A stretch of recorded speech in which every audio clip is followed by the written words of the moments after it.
নমস্কার, সকলকে আমার আন্তরিক শুভেচ্ছা, অভিনন্দন, ভালোবাসা রইল। সকলে নিশ্চয়ই খুব ভালো আছেন।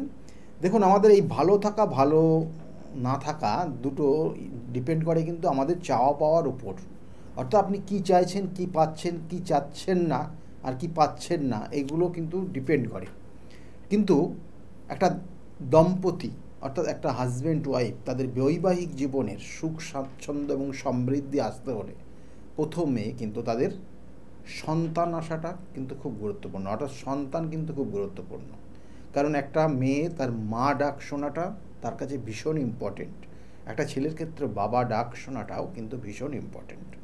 তাহলে সেই জায়গাটা, সন্তানের জায়গাটা কতটা ভালো আছে আপনাদের, সেটা নিয়ে আজকের আলোচনা করব। দেখবেন অনেকের ক্ষেত্রে, অনেক জাতক জাতিকার, তাদের হয়তো অনেক ক্ষেত্রে সন্তান আসছে না, আবার কারোর ক্ষেত্রে দেখা গেল যমজ সন্তান হচ্ছে, বা কারোর ক্ষেত্রে সন্তান এসেও মিসক্যারেজ হয়ে যাচ্ছে। এগুলো জন্মছকের গ্রহ নক্ষত্রের কানেকশন অনুযায়ী কেন হয়, এগুলো তো নিয়ে আলোচনা করবই, এবং এর জন্য কিছু প্রতিকার প্রতিবিধান আছে। অর্থাৎ যাদের সন্তান আসছে নাই, বা সন্তান একদম আসছে না, বা সন্তান এসেও মিসক্যারেজ হচ্ছে, তাদের জন্য কিছু প্রতিকার প্রতিবিধান রয়েছে। এবং এই প্রতিকার প্রতিবিধান জাস্ট কিছু করণ ক্রিয়া, কিন্তু পার্মানেন্ট প্রতিকার প্রতিবিধানের জন্য কিন্তু অবশ্যই নির্দিষ্ট যোগ তিথি দেখে সেগুলোর প্রতিকার প্রতিবিধান করতে হয়। কারণ আগামী দিনেও কিন্তু যে তিথি নক্ষত্রগুলো আসছে, সেগুলো কিন্তু খুব গুরুত্বপূর্ণ তিথি, গুরুত্বপূর্ণ নক্ষত্র যোগ, গুরুত্বপূর্ণ সময়। সেগুলো সঠিকভাবে সেই নির্দিষ্ট সময়টাকে কাজে লাগাবেন। কিন্তু প্রথমে আমরা আজকের আলোচনায় রয়েছে যেটা, যে সন্তান মিসক্যারেজ হচ্ছে, বা সন্তান একদম আসছে না, বা সন্তান আসছে হয়তো যমজ সন্তান হবে কি না তার, এই যে কানেকশান। অর্থাৎ আমাদের জন্মছকের পঞ্চম ভাব থেকে দেখা হয় সন্তানের যোগ। একটা জাতক জাতিকার পঞ্চম ভাবটা কতটা ভালো আছে, পঞ্চম ভাবের অধিপতি কোনো দুস্থানে কানেক্টেড হয়েছে কিনা, অর্থাৎ দুস্থান সেক্ষেত্রে হচ্ছে অষ্টম, ষষ্ঠ বা দ্বাদশে কানেকশান পেয়েছে কিনা, তাহলে সন্তান আসলে সেক্ষেত্রে অনেক সময় মিসক্যারেজ হয়ে যায়। আবার পঞ্চম ভাবটা পীড়িত হয়ে গেছে কিনা সেটাও জানতে হয়, কারণ পঞ্চম ভাব পীড়িত হলেও সেক্ষেত্রে কিন্তু সন্তান আসলে মিসক্যারেজ হয়। কোনো কোনো সময় দেখবেন যে পঞ্চম ভাব যদি কোনো কারণে কেতুযুক্ত থাকে, তাহলে জানবেন তার আগের জন্মের কোনো কর্মফল তাকে ভোগ করতে হচ্ছে, এবং সেক্ষেত্রেও সন্তান এসেও মিসক্যারেজ হয়ে যাচ্ছে বারংবার। তাহলে সেই ক্ষেত্রে তার নির্দিষ্ট প্রতিকার প্রতিবিধান, পার্মানেন্ট সলিউশন এবং কিছু প্রাশ্চিত্যের কাজ রয়েছে, সেগুলো করলে আপনি সেখান থেকে বেরিয়ে আসবেন, যেটা বিগত আপনার জন্মে আপনি করেছিলেন, কোনো জ্ঞানত বা অজ্ঞানত কোনো পাপ কাজ করার ফলে এইগুলো হয়। আবার কোনো কোনো ক্ষেত্রে দেখা যায় এই সন্তানের জায়গাতে পরিবারের কোনো মানুষ, অর্থাৎ বয়োজ্যেষ্ঠ যারা আছে, অর্থাৎ এই যে সন্তান আসাটা, এরা কিন্তু একটা জেনারেশনের পর জেনারেশনকে বহন করে চলে। তাহলে সেক্ষেত্রে জানবেন যে তার যদি কোনো রকমের, অর্থাৎ এই যে তাদের মধ্যে কেউ যদি সাপের, অর্থাৎ একদম খুব এটা মিলিয়ে দেখে নেবেন, যে যদি কেউ কোনো কারণে তাদের জেনারেশনের যারা বলবো যে বয়োজ্যেষ্ঠ যারা আছে, তারা যদি কোনো কারণে সাপকে মারে, সাপকে কোনো কারণে যদি ধ্বংস করে বা সাপের আঘাত করে, তাহলে জানবেন যে তার জেনারেশন কিন্তু সেক্ষেত্রে কোথাও না কোথাও স্টপ জায়গা হয়ে যায়, অর্থাৎ স্টপ হয়ে যেতে পারে, অর্থাৎ সন্তান আসতে নাও পারে। তার পরবর্তীতে অর্থাৎ অর্থাৎ যে সাপটা মারলো তার যে ছেলে, তার ছেলের হয়তো সন্তান আসছে না, এরকম পরিস্থিতি হতে পারে। কিন্তু এগুলো সাধারণত দেখা যায়, এগুলো কিন্তু অর্থাৎ জীব হত্যায়, অর্থাৎ এখানে সাপের সঙ্গে অনেক কিছু কানেকশন। অর্থাৎ সাপকে আমরা যেন রাহু কেতুর একটা কানেকশন পাই, সাপের সঙ্গে কেতুর কানেকশন থাকে, এবং সেই কেতু যদি আপনার জন্মছকের পঞ্চমে অবস্থান করে, তাহলে জানবেন যে এই ধরনের কোনো সমস্যা বা এই ধরনের কোনো কিছু কর্ম আপনার পরিবারে কেউ না কেউ করে বসবে, এবং তার কারণে এই সন্তান আসতে প্রবলেম হবে, সন্তান এসে মিসক্যারেজ হবে। এগুলো কিন্তু সাধারণত দেখা যায়, এবং সেক্ষেত্রে নিজেরা প্রত্যেকেই সাবধান হওয়া উচিত। কারণ দেখা গেল যে কোনো ক্ষেত্রে সন্তান হয়তো এসছে, এবং সেই মুহূর্তে কেউ সাপকে কোনো রকমের বিনাশ করলো বা সাপকে কোনো রকমের আঘাত করলো, সেক্ষেত্রেও কিন্তু তার সন্তানের কোনো রকমের নেগেটিভ এফেক্ট কাজ হয়। তা সেই জায়গাগুলো কিন্তু অবশ্যই সতর্ক থাকা উচিত। এবং এর সঙ্গে সঙ্গে বলবো, এই পঞ্চম ভাব যদি পীড়িত হয়, আমি যেমন বললাম পঞ্চম ভাবে দেখবেন যে কোনো কারণে বৃহস্পতির অবস্থান, অর্থাৎ এটা তো খুব শুভ গ্রহ। অনেকে বলেন পঞ্চমভাবে বৃহস্পতি থাকলে পরে শুভ গ্রহ, শুভত্ব জায়গা, সন্তানের জায়গা ভালো হয়, সব কিছু না।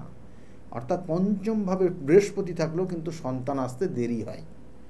সন্তান অনেকবার কিন্তু অনেক পরামর্শ, ডাক্তারি পরামর্শ নেওয়ার পর লাস্টে গিয়ে আসে।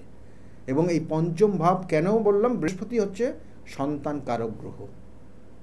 এই কারক গ্রহ কারক ভাবে যদি অবস্থান করে তাহলে সেই কারকতাটা নষ্ট হয়ে যায়। সেই জন্য বলা হয় যে সন্তান আসতে দেরি হয় বা সন্তান অনেক সময় মিসক্যারেজ হয়। তাহলে এইগুলো কানেকশান আপনার জন্মছকে থাকলে দেখা যাচ্ছে যে সন্তান আসতে দেরি হয়ে যায় বা সন্তানের ক্ষেত্রে সমস্যা হয়, বা কোনো কোনো ক্ষেত্রে দেখালো সন্তান আসেই না। তাহলে তার ক্ষেত্রে কি কারণ? হয়তো কোনো রকমের বড় রকমের একটা ইন্টারনাল অর্গান রিলেটেড কোনো অপারেশন, বা কোনো রকমের দেখা গেলো যে আমাদের যে নির্দিষ্ট যে গ্রন্থিগুলো রয়েছে সেই গ্রন্থির যে নিঃসরণ, হরমোন গ্রন্থির যে নিঃসরণগুলো সেইগুলো সঠিকভাবে হচ্ছে না, তার কারণে হতে পারে। এগুলো প্রত্যেকটা গ্রহ নক্ষত্রের কানেকশনের উপর ডিপেন্ড করে। কারণ একটা মেয়েদের ক্ষেত্রে সন্তান আসাটা সবথেকে গুরুত্বপূর্ণ ভূমিকা গ্রহণ করে যে গ্রহটা, সেটা হচ্ছে এক চন্দ্র, দ্বিতীয় হচ্ছে মঙ্গল। এই চন্দ্র এবং মঙ্গল যদি পাওয়ারে না থাকে, কোনো রকমভাবে যদি পীড়িত হয়ে যায়, তাহলে দেখবেন যে সন্তান এসেও সেক্ষেত্রে মিস করে যাচ্ছে। কখন হয়? সন্তান অর্থাৎ চন্দ্র কেতুযুক্ত হয়ে আছে, মঙ্গল কেতুযুক্ত হয়ে আছে, মঙ্গল দ্বাদশের সঙ্গে কানেকশান আছে, মঙ্গল অষ্টমের সঙ্গে কানেকশান রয়েছে, মঙ্গল দেখা গেল রাহু কানেক্টেড হয়ে আছে। তাহলে এইগুলো সাধারণত দেখা গেল সন্তান আসতে বাধা তৈরি হয়। এগুলোর প্রতিকার প্রতিবিধান আছে। এবং এর সঙ্গে সঙ্গে অবশ্যই শুধু কি মেয়েদের ক্ষেত্রেই দেখতে হবে না, ছেলেদের ক্ষেত্রেও কিন্তু ভীষণ ভীষণ ইম্পর্ট্যান্ট। কারণ সন্তানের ক্ষেত্রে আপনারা অনেক সময় ভাবেন যে ছেলে হবে না মেয়ে হবে, এগুলো প্রত্যেকটা কিন্তু ইন্ডিকেশন কানেকশান রয়েছে সবটাই ছেলেদের ওপর। তাহলে সেই ক্ষেত্রে তাদের সন্তান আসার ক্ষেত্রগুলো কোনগুলো? যদি শুক্র গ্রহ পাওয়ারফুল জায়গা থাকে, চন্দ্র পাওয়ারফুল জায়গা থাকে এবং মঙ্গলটা পাওয়ারফুল জায়গা থাকে, যদি এই তিনটে গ্রহ কোনোভাবে সমস্যা ক্রিয়েট না হয়, তাহলে জানবেন যে সেক্ষেত্রে সেই দাম্পতির বা সেই দম্পতিদের সন্তান অবশ্যই আসবে, অর্থাৎ সেই ছেলে বা সেই মেয়ের সন্তান আসার যোগ রয়েছে। এবং কোনো কোনো ক্ষেত্রে দেখবেন আর একটা জায়গা, মেয়েদের ক্ষেত্রে যদি শুক্র কোনো কারণে কেতুযুক্ত হয়ে যায়, তাহলেও কিন্তু জানবেন যে ইন্টারনাল অর্গান রিলেটেড কোনো প্রবলেমের ইঙ্গিত থাকে, এবং তার জন্য কিন্তু অনেক সময় সন্তান আসতে চায় না বা সন্তান এসেও মিসক্যারেজ হয়ে যায়। তাহলে এই জায়গাগুলো যদি প্রতিকার প্রতিবিধান দেওয়া যায়, জ্যোতিষশাস্ত্র মতে তার প্রতিকার প্রতিবিধান রয়েছে, এগুলো করলে এখান থেকে বেরিয়ে আসবেন। এর বাইরে আর কি আছে? দেখো, এই কানেকশনগুলো রয়েছে সঠিক, সন্তান আসার যোগও রয়েছে, কিন্তু সন্তান আসছে না বা সন্তান বারংবার মিসক্যারেজ হয়ে যাচ্ছে, তখনই জানবেন যে কোথাও না কোথাও একটা ভুল কিছু পদক্ষেপ চলছে আপনাদের মধ্যে, অর্থাৎ সেটা হচ্ছে শত্রুতার কারণ। অর্থাৎ এই পঞ্চমপতি যদি চতুর্থে কানেকশন করে আর ষষ্ঠে যদি কোনো কারণে কেতু অবস্থান করে যায়, কারণ এইখানেই কিন্তু কানেকশান, অর্থাৎ এই পঞ্চমপতি চতুর্থে ষষ্ঠে কেতুর কানেকশান আপনার ক্ষেত্রে গুপ্ত শত্রুর জন্য আপনার ক্ষেত্রে সন্তান আসতে চাইবে না, বা সন্তান আসলেও মিসক্যারেজ হয়ে যাবে। সেই জন্য অনেক সময় দেখবেন যে প্রকাশ করলে পারে সন্তান মিসক্যারেজ হয়ে যায়। গুপ্ত শত্রু আপনার ক্ষেত্রে বারংবার ডিস্টার্ব করে দেবে। তাহলে এই জায়গার থেকে তার প্রতিকার প্রতিবিধান রয়েছে। আমি বারবার বলছি, সঠিক তিথি নক্ষত্র দেখে যদি সঠিকভাবে একটা জাতক জাতিকার ওপর নির্দিষ্টভাবে তার প্রতিকার প্রতিবিধান করে গাইডলাইন দেওয়া যায়, তাহলে সেই জাতক জাতিকা শুধু সন্তান বলে কথা না, তার জীবনে দেখা গেলো অনেক ধরনের বাধা রয়েছে। সে হয়তো কর্ম করতে যাচ্ছে, কর্ম পাচ্ছে না, তার বিবাহের জায়গা যোগ রয়েছে, বিবাহ হচ্ছে না, তার পড়াশোনার জায়গা বারংবার ব্রেক হচ্ছে। তাহলে এই যে সমস্যার মধ্যে রয়েছে, এই যে সমস্যাটার থেকে বেরোতে পারছেন না, তার জন্য কিন্তু আগামী যে তিথি রয়েছে খুব গুরুত্বপূর্ণ তিথি, এই তিথিগুলোকে কাজে লাগাবেন। আমি বারবার বলি, তিথি নক্ষত্র দেখে যদি সঠিকভাবে কাজ করে সঠিক কাজ দেওয়া যায়, তাহলে আপনি কিন্তু অবশ্যই সেখান থেকে বেরোয় আসতে পারবেন। সেরকমই এই যে সন্তান দেখা গেলো মিসক্যারেজ হচ্ছে, কোথাও না কোথাও গুপ্ত শত্রু আপনাকে বারংবার আপনাকে বিভিন্ন ধরনের বিভিন্ন তন্ত্র ক্রিয়া করে আপনার চাই না তিনি যে আপনার ভালো হোক, চাই না আপনাদের জেনারেশনটা বৃদ্ধি হোক, সেক্ষেত্রে কোথাও না কোথাও সে শত্রুতা করছে আপনার। তাহলে সেগুলোর প্রতিকার প্রতিবিধান করিয়ে নেবেন। আগামী যে তিথিগুলো রয়েছে, অমাবস্যা, আগামী অমাবস্যা তিথি খুব গুরুত্বপূর্ণ এই তিথি।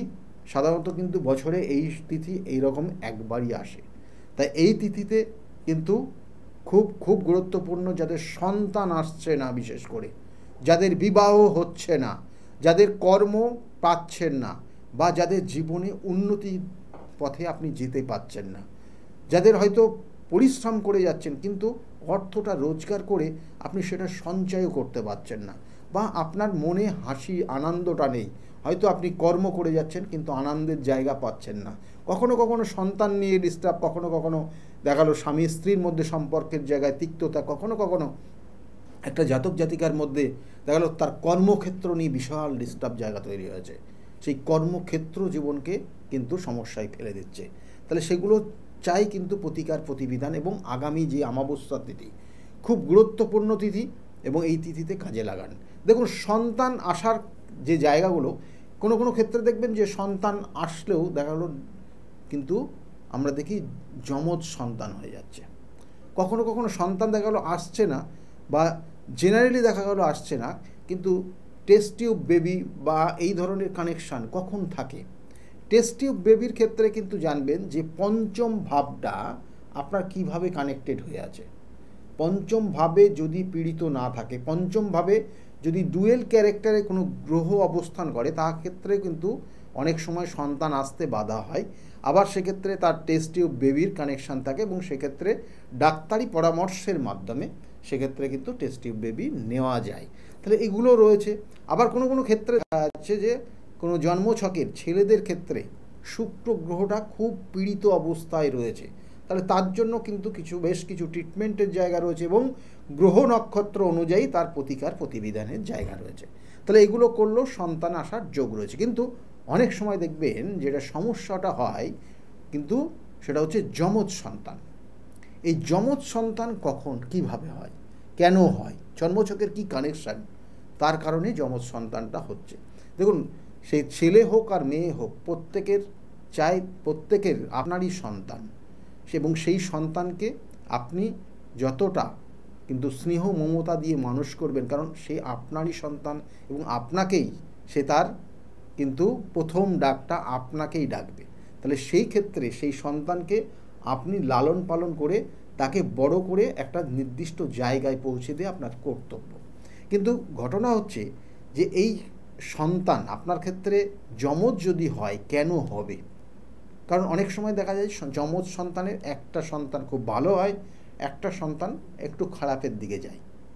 কখনো কখনো দুটো সন্তানই আমি দেখেছি, দুটো সন্তান নো ডাউট খুব ভালো, নো ডাউট তারা খুব ব্রিলিয়ান্ট। আবার কখনো কখনো সন্তানের ক্ষেত্রে একটু কিন্তু সমস্যা, কারোর শারীরিক সমস্যা থাকে, কারোর ক্ষেত্রে হয়তো একটু লেখাপড়ার জায়গায় সমস্যা হয়, কারোর ক্ষেত্রে নো ডাউট খুব ভালো হয়। তাহলে এইগুলো কিন্তু রয়েছে। তাহলে একটা সন্তান দেখা গেলো যমজ সন্তান হলে একটা সন্তান ভালো হয়, একটা সন্তান কখনো কখনো খারাপও হয়, আবার কখনো কখনো দুটো সন্তানই খুব ভালো, মেধাবী হয়, ভালো হয়। তাহলে এইগুলো তো রয়েছেই, কিন্তু কখন হয় এবং আপনার ক্ষেত্রে এগুলো কি করে জানবেন যে যমজ সন্তানের যোগ আছে কিনা? প্রথম অবস্থায় দেখুন যে জন্মছকের যদি মঙ্গল এবং চন্দ্র এবং তার সঙ্গে সঙ্গে ছেলেদের ক্ষেত্রে রবি এবং শুক্র যদি নবাংশ চাটে, নবাংশ স্থানে যদি কানেকশান করে, অর্থাৎ এখানে বলবো যে এই শুক্র এবং মঙ্গলের ক্ষেত্রে যদি সেটা ছেলেদের ক্ষেত্রে নবাংশতে যদি তার জন্মছকের ওখানে যদি রবি কানেক্টেড হয় বা শুক্র কানেক্টেড হয়ে যায়, তাহলে কিন্তু সেক্ষেত্রে অনেক সময় আমরা দেখি যে যমজ সন্তান হয়। এইটা যেমন বললাম। এবং তার সঙ্গে সঙ্গে আরেকটা জায়গা রয়েছে যে জন্মছকের যদি সপ্তমভাবে বুধের কানেকশান এবং পঞ্চম ভাবটা যদি সেখানে বুধ থাকে, অর্থাৎ বুধদের সঙ্গে কানেকশান পায়, বুধ গ্রহ, বা সেখানে যদি পঞ্চমভাবে ডুয়েল গ্রহ কানেক্টেড হয়, কোনো ডুয়েল গ্রহ দেখা গেলো চন্দ্র রয়েছে এবং সেখানে শুক্র অবস্থান করছে, বা দেখা গেলো যে বুধ রয়েছে সেখানে শনি অবস্থান করছে, তাহলে সাধারণত দেখা যায় যে সেক্ষেত্রে কিন্তু যমজ সন্তানের যোগ থাকে। এবং এছাড়াও কিন্তু আর একটা জায়গা রয়েছে যে দেখবেন যে কখনো কখনো কারণ সন্তান যখন ভূমিষ্ঠ হয় সেটা একটা নির্দিষ্ট ডেট টাইম এবং তার সঙ্গে সঙ্গে স্থান, সেটার একটা ক্যালকুলেশন রয়েছে। এবং এছাড়াও বলছে একজন জাতক জাতিকা যখন সহবাস করে এবং তখন যদি তাদের জন্মছকের কানেকশন অনুযায়ী বলছে গোচরে যদি তৃতীয়, ষষ্ঠে, দশমে এবং একাদশে যদি চন্দ্র এবং বুধ সে পঞ্চমপতি হয়ে, অর্থাৎ চন্দ্র এবং বুধ সে তার জন্মছকের পঞ্চমপতি হয়ে সেই নির্দিষ্ট ভাবগুলো দিয়ে গোচর করে, তাহলে কিন্তু দেখা যায় যে সেই জাতক জাতিকার যমজ সন্তান হয়। আবার কখনো বলছে যে জন্মছকের বলছে বৃহস্পতি এবং রবির গ্রহ নবাংশ ছকে একই সঙ্গে মিথুন রাশিতে যদি অবস্থান করে, অর্থাৎ বলছে যে পঞ্চমপতি হয়ে বৃহস্পতি এবং রবি তারা পঞ্চমপতি দেখা গেল তার জন্মছকের কানেকশন অনুযায়ী, কারো ক্ষেত্রে পঞ্চমপতি বৃহস্পতি, কারো ক্ষেত্রে পঞ্চমপতি রবি, এবং এরা যদি সেই সময় নির্দিষ্ট সময় অর্থাৎ সেই নির্দিষ্ট কানেকশন অনুযায়ী বুধের ভাবে অর্থাৎ কন্যা রাশিতে বা মিথুন রাশিতে তারা যদি অবস্থান করে, তাহলেও জানবেন যে সেই জাতক জাতিকার যমজ সন্তান হয়।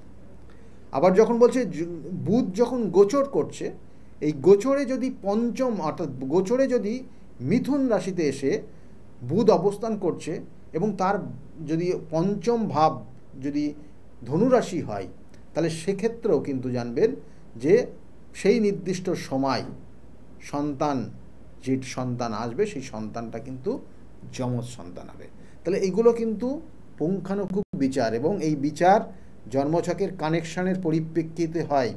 সেই জন্য পঞ্চম, আবার কখনো কখনো দেখবেন যে পঞ্চমপতির দশা যে কানেকশান পাচ্ছে এবং সেক্ষেত্রে পঞ্চমপতির সঙ্গে অষ্টমপতির কানেকশান পাচ্ছে, বা পঞ্চমপতির যে দশাটা চলছে এবং তার সঙ্গে সঙ্গে অন্তর্দশা চলছে বুধের অন্তর্দশা, তার সঙ্গে অন্তর্দশা চলছে শনির অন্তর্দশা, তার সঙ্গে অন্তর্দশা চলছে কোনো কারণে চন্দ্রের অন্তর্দশা, তাহলে সেক্ষেত্রেও দেখা যায় যে সেই জাতক জাতিকার যমজ সন্তানের নির্দিষ্ট সময়ে যোগ রয়েছে। তাহলে এইগুলো প্রত্যেকটা পয়েন্ট ডিপেন্ড করে, এবং এর সঙ্গে সঙ্গে মেনলি পঞ্চম ভাবটা দেখতে হয় যে কোনো ডুয়েল ক্যারেক্টারের কোনো গ্রহ অবস্থান করছে কিনা, বা ওই ভাবটা ডুয়েল ক্যারেক্টারের আছে কিনা, এটা দেখেই কিন্তু সাধারণত আমরা বিচার করি যে সেই জাতক জাতিকার ডুয়েল অর্থাৎ বলছে টুইন বেবি আসবে কি আসবে না।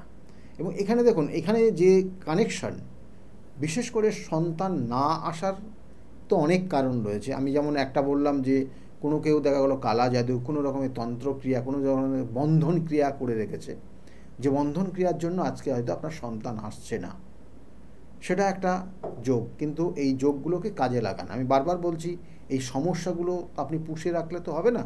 আপনি হয়তো দিনের পর দিন একটা নির্দিষ্ট সময় অতিক্রম করবেন, সেখানে দেখা গেলো সন্তান আপনার যোগ ছিল কিন্তু সন্তানটা লাস্টে গিয়ে আর আসলোই না, কষ্টদায়ক দুঃখদায়ক অবস্থা। কিন্তু আপনার জন্মছকের যে সমস্যাটা রয়েছে, এবং তার সঙ্গে সঙ্গে বলবো যদি কোনো কারণে এই ধরনের সমস্যার মধ্যে পড়ে যান, অর্থাৎ কেউ আপনাকে ক্ষতি করে রেখেছে, কেউ বন্ধন ক্রিয়া করে রেখেছে, দেখা গেলো তার জন্য হয়তো সন্তান আসছে না, সেক্ষেত্রে তার প্রতিকার প্রতিবিধান রয়েছে। আমি বারবার বলি যে এই নির্দিষ্ট যোগ, যেমন যে আগামী দিন যে অমাবস্যার তিথি রয়েছে, ফলহারিণী অমাবস্যা, ফলহারিণী অমাবস্যার তিথিটা এতটাই গুরুত্বপূর্ণ তিথি, যেটা আপনার জীবনের, যেটা হয়তো আপনি এই যে বললাম কিছুক্ষণ আগে, হয়তো আপনি আগের জন্মে কোনো খারাপ কাজ করেছেন, বা আপনি এই জন্মে হয়তো আপনার জেনারেশনে কেউ না কেউ হয়তো একটা সাপকে মেরেছে, তাহলে সেই যে ফল, তার অভিশাপ আপনাকে ভোগ করতে হবে, যাতে আপনিও কিন্তু এই নির্দিষ্ট ফলহারিণী অমাবস্যার যে তিথি, ফলহারিণী কালী পুজোর তিথি, মা কালীর কাছে আপনি যদি সেই আপনার মনস্কামনা জানান, আপনার যে ফল, আপনি যে হয়তো কষ্ট পাচ্ছেন, আপনি যে কাজটা করেছেন, যার পরিণাম যে স্বরূপ আপনি যে কষ্টটা পাচ্ছেন, সেই পরিণাম স্বরূপ সেই কষ্টটা মা কিন্তু অবশ্যই হরণ করবেন। সেই জন্য বলা হচ্ছে এই অমাবস্যাটা ফলহারিণী অমাবস্যা, অর্থাৎ সন্তানের কর্মফল যদি সেটা অশুভ হয়, কষ্টদায়ক হয়, সেই ফল মা হরণ করে নিয়ে আপনাকে ভালো ফল দেবে। অর্থাৎ আপনি আপনার জীবনের যেটা বাধা পাচ্ছেন, আপনার জীবনে যেটা পাচ্ছেন না সেটার জন্য কিন্তু মা অবশ্যই আপনাদেরকে আশীর্বাদ করবে, এবং এই আশীর্বাদের ফলস্বরূপ আপনি আপনার জীবনের চাওয়া পাওয়াটাকে আপনি কিন্তু ফুলফিল করতে পারবেন। না হলে কিন্তু সমস্যা। এবং এই জন্যই বলা হয় এই নির্দিষ্ট তিথিতে আপনার জীবনে দেখা গেল যে কর্ম পেতে বাধা হচ্ছে, আপনার জীবনের সাংসারিক অশান্তি হয়ে রয়েছে, আপনার জীবনের সন্তান আসার ক্ষেত্রে যোগ রয়েছে কিন্তু সন্তান আসছে না, মিসক্যারেজ হচ্ছে, কখনো কখনো সন্তান দ্বারা আপনি প্রচণ্ডভাবে বলবো যে আঘাত পাচ্ছেন, মানসিক কষ্ট পাচ্ছেন, কখনো কখনো দেখা যাচ্ছে যে আপনি কর্ম করছেন কিন্তু কর্মের জায়গায় আপনি বসকে কোনোভাবে স্যাটিসফাই করতে পারছেন না, কোথাও না কোথাও একটা সমস্যা রয়েছে। কারোর জন্মছকে দেখা গেল যে বিবাহের ক্ষেত্রেও বাধা, বিবাহটা হতেই চাইছে না, এবং একের পর এক এই বাধা থাকতে থাকতে থাকতে থাকতে তার মধ্যে একটা ডিপ্রেশন কাজ করছে, এবং এই ডিপ্রেশনের জন্য সেই জাতক জাতিকা হয়তো একা একা থাকতে এখন পছন্দ করছে, কারোর সঙ্গে মিশতে পছন্দও করছে না। তাহলে এগুলো কিন্তু জানবেন যে একটা সমস্যা, এবং এই সমস্যাগুলো তৈরি হয়েছে কখনো কখনো হয়তো কেউ খুব কোনো খারাপ কিছু করে আপনার ওপর শত্রুতার কারণে। আমি বারবার বলি না, শত্রু এক ধরনের হয়, আর কোনো কোনো ক্ষেত্রে দেখবেন যে কুদৃষ্টি একটা ধরনের হয়। তার দৃষ্টিটাই, এই যে বলা হয় কুদৃষ্টি, মানে তার দৃষ্টিটাই আপনার ওপর খারাপ এফেক্ট তৈরি করে। কারো কারো ক্ষেত্রে দেখবেন যে যে এমন কিছু ভালো চলছিল, খুব ভালো চলতে চলতে হঠাৎ করে ডাউনফল, হঠাৎ করে আর কিছু হচ্ছেই না। কারো ক্ষেত্রে ব্যবসার ক্ষেত্রেও দেখবেন এইগুলো সাধারণত খুব দেখা যায়, যে ব্যবসাটা খুব ভালো চলছিল, হঠাৎ করে দেখা গেলো যে ব্যবসার ক্ষেত্রে একদম শেষের দিকে চলে গেছে, লসের পর লস হচ্ছে। তাহলে এই জায়গাগুলোর জন্য প্রতিকার প্রতিবিধান রয়েছে। আমি বারবার বলি, তিথি নক্ষত্র, সেই তিথি নক্ষত্র যেটা আগামী দিন রয়েছে ফলহারিণী অমাবস্যা, এবং ফলহারিণী অমাবস্যার তিথি যদি সঠিকভাবে আপনার এই কর্ম বা আপনার এই দোষ প্রতিকার প্রতিবিধান করা যায়, আপনার গ্রহ নক্ষত্রের কানেকশান, যে গ্রহ নক্ষত্রের কানেকশান আজকে হয়তো আপনি আগের জন্মের কর্মফলের জন্য আপনি আজকে এই জন্মে আপনি ভোগ করছেন, হয়তো আপনার চাকরিটা হচ্ছে না, হয়তো ব্যবসাটা হচ্ছে না, হয়তো আপনার বিবাহটা হচ্ছে না, হয়তো আপনার সন্তান আসছে না, তাহলে সেই কর্মফল হরণ করার জন্য মা কিন্তু স্বয়ং, অর্থাৎ এখানে বলবো যে আগামী 5ই জুন কিন্তু ফলহারিণী অমাবস্যা রয়েছে, ওই অমাবস্যার তিথিতে আপনি আপনার এই প্রতিকার প্রতিবিধান করতে পারেন। কারণ এই প্রতিকার প্রতিবিধান অবশ্যই খুব গুরুত্বপূর্ণ প্রতিকার প্রতিবিধান, এবং এই প্রতিকার প্রতিবিধানের সঙ্গে সঠিক গাইডলাইন আপনি যদি পান, তাহলে আমি বলবো আপনার জীবনের নির্দিষ্ট লক্ষ্যে আপনি কিন্তু অবশ্যই পৌঁছাতে পারবেন।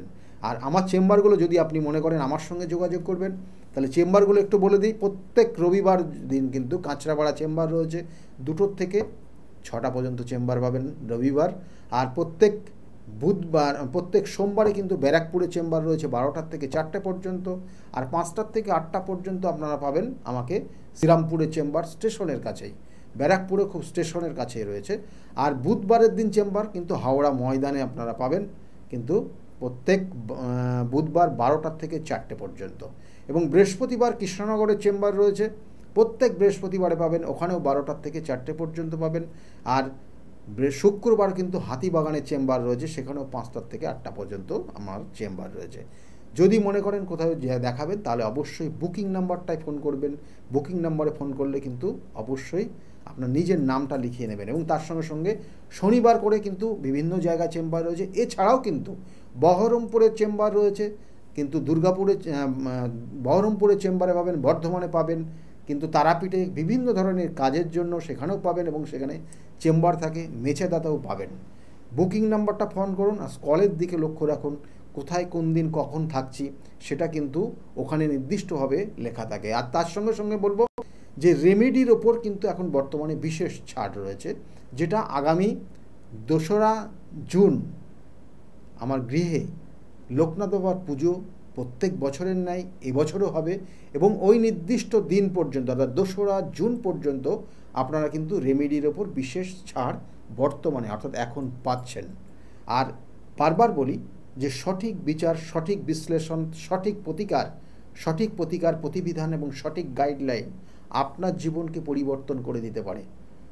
যদি মনে করেন অবশ্যই যোগাযোগ করবেন, কারণ বিগত দিনে অনেক মানুষ এসছে, তারা এখন এই জায়গায় ভালো জায়গায় আছে, তাদের মুখ থেকে শুনুন তারা কতটা ভালো আছে। সকলে ভালো থাকুন, আজকের মতো এই পর্যন্তই, নমস্কার। ডক্টর গৌতম শাস্ত্রী আর 5 জন অ্যাস্ট্রোলজারের থেকে কেন তিনি আলাদা? স্বাভাবিকভাবে আপনাদের মনে এই প্রশ্ন আসতেই পারে। দূর দূরান্ত থেকে নানান সমস্যায় জর্জরিত মানুষ ছুটে আসে তার কাছে।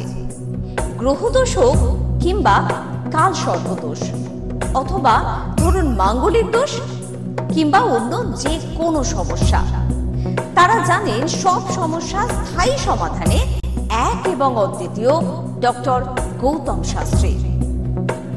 চলুন আজ আপনাদের সাথে পরিচয় করিয়ে দিই এমন কিছু মানুষের এবং শুনে নিই তাদের কথা। আমি সোমনাথ মজুমদার, কল্যাণীতে থাকি। আমি গৌতম বাবুর কাছে দীর্ঘদিন ধরে আসি।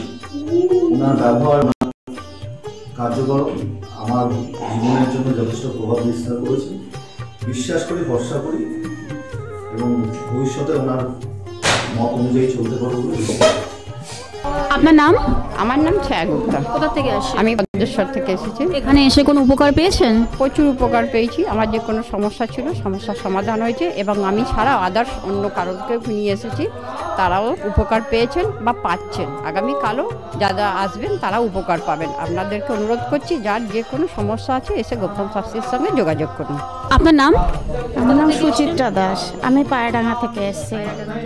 এখানে কিভাবে এলেন? এখানে একজন আমাকে খবর দিয়েছিল, আমার সঙ্গে চেনা পরিচিত, সে এসেছিলেন। তা আমাকে বললো যাও, ইনি এখানে গেলে কাজ হবে।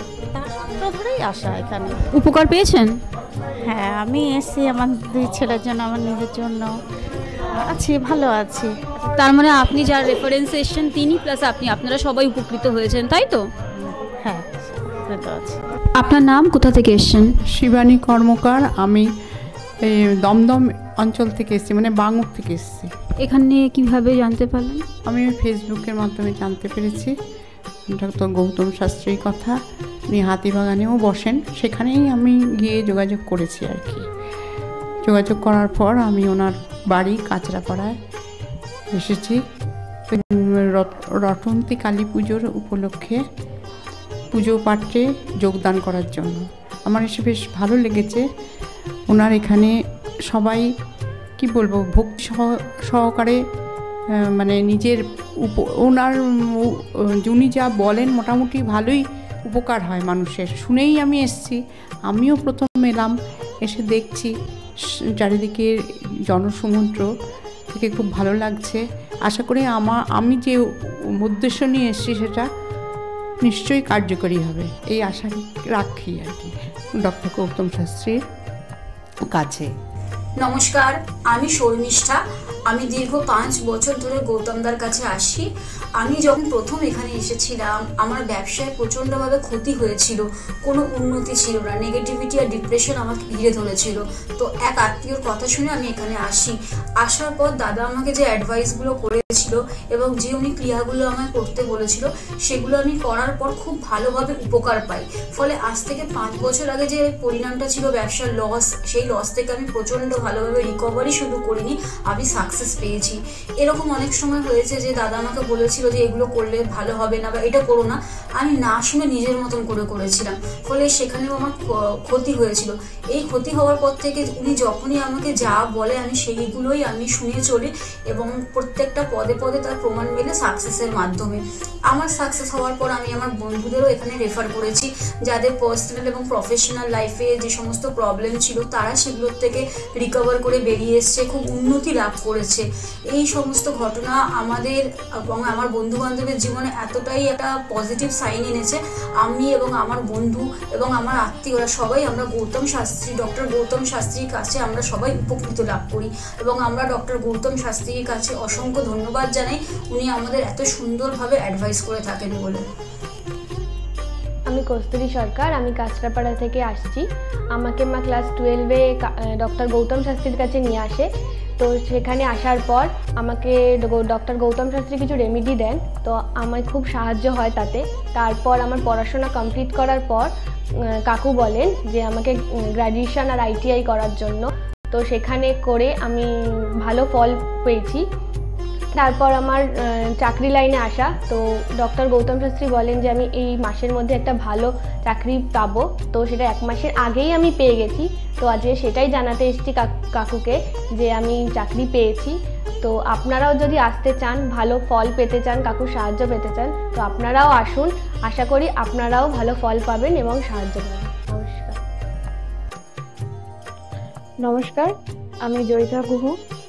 আমি গত এপ্রিল মাস থেকে খুব সমস্যায় পড়েছিলাম। আমার কাজের দিক থেকে সমস্যা ছিল, বসের সাথে এবং পারিপার্শ্বিক আমার যে কলিগরা ছিল তাদের সাথে খুবই সমস্যা জড়িত হয়েছিলাম। তো তারপরে সেই কাজটা আমি আর অবশেষে টিকিয়ে রাখতে পারিনি, সেটা আমাকে বাধ্য হয়েছিলাম আমি সেটা ছেড়ে দিতে। তারপরে একটা খুব আর্থিক দিক থেকে খুব ভেঙে পড়েছিলাম। তো সেই সমস্যায় জর্জরিত হয়ে বুঝতে পারছিলাম না কি করব। তো হঠাৎ একদিন টিভিতে প্রোগ্রাম দেখি ডক্টর গৌতম শাস্ত্রী, ওনার কথাবার্তা, ওনার যে উপাচারগুলো রয়েছে যেগুলো উনি বলেন প্রতিকার, সেগুলো শুনে আমার খুব ভালো লেগেছিল। তো ওনার সাথে এসে দেখা করি, আমার সমস্ত কথাবার্তা ওনার সাথে শেয়ার করি, প্রবলেমগুলো। তারপর উনি আমাকে দেখে আমাকে কিছু বলেন আমার ব্যাপারে, তো সেগুলো একদম হুবহু মিলে যায়। তো তারপরে উনি আমাকে রেমেডি সাজেস্ট করেন, তো আমি সেই রেমেডিটা নিই, আমি ধারণ করেছি। তো ধারণ করার পর আমি আস্তে আস্তে নিজের মধ্যে একটা চেঞ্জ দেখতে থাকি। তো এবং আমি গত আগস্টের 27 তারিখে একটা জব পেয়েছি যেটা আমার মনের মতো। এখানে আমার ডেজিগনেশন, আমার স্যালারি, আমার মনের মতো লোকেশন আমি এখানে পেয়েছি, মানে এটাতে আমি বিশেষভাবে আপ্লুত। তো সের জন্য অসংখ্য ধন্যবাদ ডক্টর গৌতম শাস্ত্রীকে। আমি প্রসেনজিৎ দাস, আমার বাড়ি কাস্তাপাড়া। আমি ডক্টর গৌতম শাস্ত্রীর দেখেছিলাম টিভিতে, ওখান থেকে দাদার ফোন নাম্বার নিয়ে দাদা বাড়িতে আমি আসি। এসে দাদাকে আমার সমস্যা সমাধান বলি। আমার একটা সমস্যা, প্রচুর বড় সমস্যা ছিল, সেটা হচ্ছে আমাদের বাড়ি ঘরের সমস্যা ছিল, অনেক বছর ধরে সমস্যা ছিল, সেটা দাদা ঠিক করে দিয়েছে। এখন সেটা আমি বাড়ি করতেও চলেছি। তার সাথে সাথে আমার ব্যবসা বাণিজ্য কিছুই করতাম না, একটা নর্মাল কাজ করতাম। কাজ করার পর আমি এখন ব্যবসা বাণিজ্য উন্নতি হয়েছে, প্লাস দাদা যে প্রতিকারগুলো দিয়েছে সেগুলোকে আমরা এক্সেপ্ট করেছি। দাদার সাথে খুব ভালো ব্যবহার হয়েছে। এখন আপনারাও আসুন, এসে দাদাকে সমস্যা সমাধানের কথাগুলো বলুন, দাদা অবশ্যই আপনার সমাধান করে দেবে। ডক্টর গৌতম শাস্ত্রীর চেম্বারে আপনি কতদিন আসছেন? আমি প্রায় 2.5-3 বছর ধরেই এখানে মানে রেগুলারলি আসছি। মোটামুটি আমার যখনই অসুবিধা হচ্ছে আমি তখনই চলে আসছি। আপনি কোন চেম্বারে দেখিয়েছেন? আমি এখানকার কাছড়াপাড়া চেম্বারে। কাছড়াপাড়া চেম্বারে দেখিয়েছেন, মানে আপনি যে সমস্যাটা নিয়ে এসেছেন ওটা কি আপনার কিওর হয়েছে? হ্যাঁ, আমি প্রথমে যে সমস্যাটা, পড়াশোনার সমস্যা নিয়ে প্রবলেমে পড়ে ওনার কাছে এসেছিলাম, তা মোটামুটি আমার যত দিন যাচ্ছে ইমপ্রুভ হচ্ছে আস্তে আস্তে। না, আপনার কাজ হয়েছে বলতে চাইছেন, তাই তো? Thank you. আমার নাম অয়ন দাস, আমি শ্রীরামপুর থেকে আসছি। আমি বেসিক্যালি এখানে এসেছিলাম গত 1 বছর আগে আমার পড়াশোনা এবং কাজবাজের জন্য। এর আগে আমি অনেক জায়গায় গিয়েছিলাম, অনেক অ্যাস্ট্রোলজার দেখিয়েছিলাম, কিন্তু সেখানে আমি সমস্যার সমাধান পাইনি। তো ওনার প্রোগ্রাম টিভিতে চলে, আমি সেখানে দেখেছিলাম, দেখে বিভিন্ন ওনার সাথে যোগাযোগ করি। যোগাযোগ করার পর ওনার চেম্বারে আসে, ওনাকে সমস্তটা বলি। তো বলার পর আস্তে আস্তে অনেক আমি উপকৃত হয়েছি। কিছুটা আমার যেমন অবস্থাটা খারাপ হয়ে গেছিলো যতটা, তার থেকে অনেকটাই বেটার আছি। আশা করব ভবিষ্যতের থেকেও ভালো ফল পাবো। আমি আপনাদের অনুরোধ করবো আপনারা এসে দেখতে পারেন, যাদের অনেক সমস্যা চলছে এখানে এসে একবার কন্ট্যাক্ট করুন। ওনার শো চলতে থাকে টিভিতে, ওখান থেকে যোগাযোগ করতে পারেন ওনার সাথে, অবশ্যই আপনারা ফলাফল পাবেন। Hi everyone, I'm Simranpreet Kaur. I'm an actress. 2018-এ তার আগে আমার খুব খারাপ সময় যাচ্ছিল। আমার স্টাডি লাইফ, আমার career life, really it's very bad in that situation, that time. But যখন আমি 2028-এর মাঝামাঝিতে আমার মম আমাকে ডক্টর গৌতম শাস্ত্রীর কাছে নিয়ে আসে। আঙ্কেলের সাথে যখন আমি কথা বলি, আঙ্কেল যখন আমার প্রবলেমগুলো শোনে, যেরকম করে গাইড করে তেমনি আমি চলি। তারপরে ধীরে ধীরে আমার প্রবলেমগুলো ম্যাক্সিমাম 90%, জাস্ট আমি বিলিভ করতে পারিনি যেটা সত্যি হবে। রেজাল্টটা খুবই ভালো ছিল, আর এরকম রেজাল্ট হবে আমি জানতাম না। এখন আমি একটা ভালো আমার ক্যারিয়ার চলছে। আমার স্টাডি লাইফের মধ্যে অনেক প্রবলেম ছিল, অনেক প্রবলেমস। আমার ফ্যামিলি লাইফেও খুব প্রবলেম ছিল, সব প্রবলেম মানে গায়েব হয়ে গেছে। আগে যেরকম ডিপ্রেশনে ছিলাম, ডিপ্রেশনে থাকতাম, খুব মানে একটা খারাপ একটা সিচুয়েশন ছিল। বাট এখন 3-4 মাসের মধ্যে, মানে জাস্ট আমি তখন আমি ভাবতে পারিনি। তারপরে আমি তো প্রথম যখন আসি তখন আমি একদম বিলিভ করি না যে এগুলো কি হয় বা কিছু। আমি মাকে বলি দেখাবো না, এই ওই অনেক কিছু করি, কিন্তু যখন দেখানোর পর যখন আমি 1-2 মাসের মধ্যে যখন ধীরে ধীরে একটুখানি ভালো হতে পারি, আমার লাইফে যখন একটু করে ভালো হচ্ছিল, তখন আমি ফিল করলাম যে না সত্যি ভালো হচ্ছে ওনার গাইডে। আর তার 3-4 মাসের পরে একদম আমি রেজাল্টটা দেখতে পারছিলাম, ফিল করতে পারছিলাম, মানে ন্যাচারালি। আর আমার এখন 2021 চলছে, এখন আমি আঙ্কেলের কাছে আসি আর আশা করি যে আমি যতদিন বাঁচবো ততদিন আমি আঙ্কেলের কাছে আসতে থাকবো, আঙ্কেলকেই দেখাবো। আর আপনারা যদি চান যে আপনাদের লাইফের প্রবলেমগুলো সলভ হোক, 100% সলভ হবে, গ্যারেন্টি। আপনারা আসুন, আঙ্কেলকে দেখান, আর আপনাদের আর আঙ্কেল যেরকম গাইড দেবে তেমনি যদি আপনি চলবেন তাহলে একদম সঠিক হয়ে যাবে, একদম সাকসেস পাবেন আপনি দেখতে পারবেন। Thank you, bye. শুনলেন তো, এনাদের প্রত্যেকের আশা, ভরসা এবং বিশ্বাসের একটাই নাম, ডক্টর গৌতম শাস্ত্রী, যার সম্পর্কে আমরা এত কিছু শুনলাম। চলুন এবার দেখে নিই তিনি কি বলছেন। আজকের যে ফিডব্যাক আপনারা পাচ্ছেন এগুলো কিন্তু আমার সবটাই আমার গুরুদেবের আশীর্বাদ। কারণ গুরুদেব আমাদেরকে একটাই জিনিসই বলেছিলেন যে যেভাবেই হোক মানুষকে উপকার করলে তোমার কিন্তু আগামী দিনে দেখবে তোমার মানুষ কিন্তু তোমার পাশে এসে দাঁড়াবে। এবং সেইভাবেই আমি কিন্তু যেভাবে সকলের উপকার বা আমি যতটা কাজ করছি সকলে উপকৃত হচ্ছে, এবং এর জন্য আমিও কিন্তু খুব আনন্দ পাই যখন তারা বলে যে না দাদা আমি আপনার এই কারণে এই জন্য এসেছিলাম, এই কাজটা আমি পেয়ে গেছি। সুতরাং আমিও চাই যে এইভাবে মানুষের পাশে থেকে মানুষকে সহযোগিতা করে মানুষকে আরও ভালো জায়গায় পৌঁছে দেওয়া। যাদের খুব দুঃখের মধ্যে কষ্টের মধ্যে আছে তাদেরকে কিছুটা গাইড করে তারা যদি আরও ভালো জায়গায় যেতে পারি এবং ভালো জায়গায় তাদেরকে যদি নিয়ে যেতে পারি, এটাই হচ্ছে আমার মেন উদ্দেশ্য। অর্থাৎ তারা যদি আরও ভালো জায়গায় যেতে পারে সেখান থেকে যে আনন্দ উপভোগ করতে পারবো আমি, সেটা কিন্তু চিরস্থায়ী থেকে যাবে।